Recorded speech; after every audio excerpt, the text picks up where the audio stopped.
Vous proposez donc à vos fans quelque chose d'unique qui est de pouvoir s'entraîner avec vous. Cet accompagnement va être donc disponible sur votre profil, accompagnement que vous pouvez d'ailleurs partager de manière très très large à vos différentes communautés en diffusant l'URL de votre compte sur tous vos réseaux.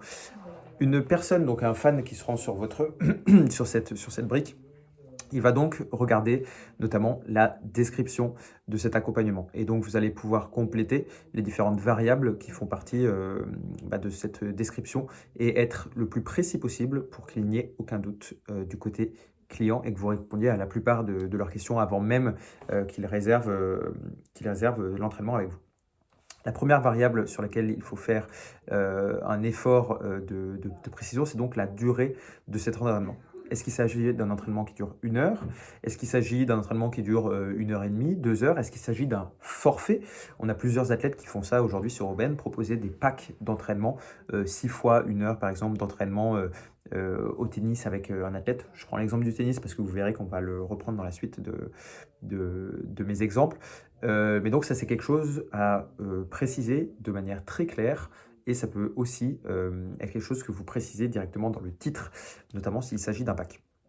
En termes de prix, de pricing, ce qu'on observe, c'est que pour un entraînement d'1 heure et demie avec un athlète, on est entre 75 et 200 euros pour une session.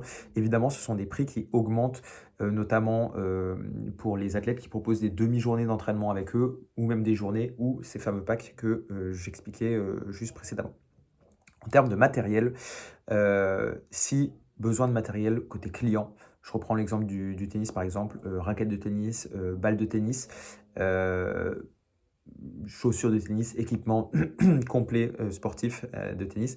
Il faut que vous le précisiez également dans, la description pour qu'il n'y ait aucune surprise, côté client, côté fan et que vous n'ayez pas besoin de faire du prêt en fait, d'équipement le jour J sans, l'avoir anticipé. Heu, il y a également un autre élément à anticiper, c'est toute la partie réservation notamment. Je reprends l'exemple du tennis, pour ce genre de sport où il y a besoin d'un terrain, besoin d'anticiper si besoin de réservation d'un terrain, si ça se passe côté client ou côté athlète. Donc ça, c'est vous qui le choisissez. Chacun d'entre vous a une situation bien spécifique, notamment pour ceux qui sont résidents. Il y a peut-être pas besoin de faire en sorte que ce soit le client qui paye, mais chacun de vous aura, des pratiques particulières là-dessus. Enfin, si vous avez besoin d'informations, sur, votre fan avant de le rencontrer, notamment par exemple son niveau sportif actuel, son objectif, pour, cette session, en tout cas, la première, notez-le dans la description. Ça permettra aussi, à votre fan de se préparer à vous donner, les réponses à ces questions directement dans le premier mail qui fera office de mail de mise en relation, directement après l'achat. Donc les next steps, c'est évidemment ce mail de mise en relation qu'on fera et vous pouvez rebondir sur ce mail en proposant 3 dates pour la première rencontre et donc pour votre première session d'entraînement.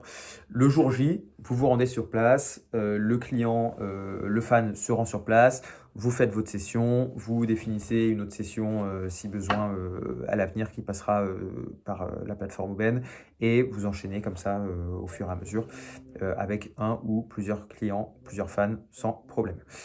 Une fois que votre session d'entraînement est réalisée, Aubaine vous fait un virement, le mois qui suit de la somme qui a été, donc générée avec cet accompagnement. Voilà pour les sessions d'entraînement.